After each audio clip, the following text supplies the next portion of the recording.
नाव नंदिनी महेंद्र चव्हाण, वडिलांचे नाव महेंद्र चव्हाण, वय वर्ष 124.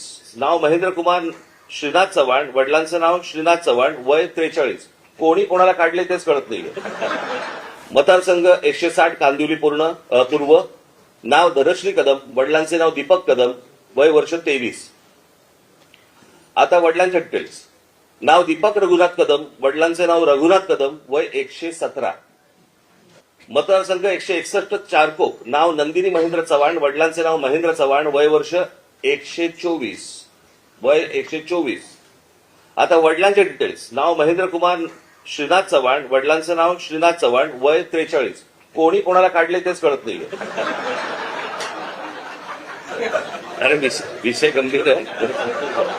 ह्या 2024च्या निवडणुकीच्या अगोदरचा घोळ. 2024 नंतर त्यांनी त्यांच्या वेबसाईटवरती यादी जाहीर केली, ज्याच्यामध्ये फक्त नावं आहेत, फोटो नाही, पत्ता नाही, काही नाही.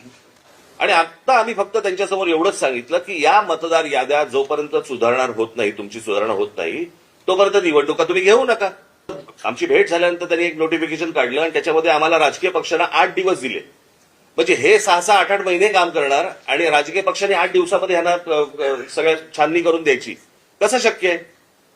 उद्या ते काय याच्यावरती निर्णय करतायत हे आम्ही 1-2 दिवसात पाहू आणि त्याच्यानंतर मला असं वाटतं सर्व राजकीय पक्ष मिळून आम्ही एका निर्णयापर्यंत येऊ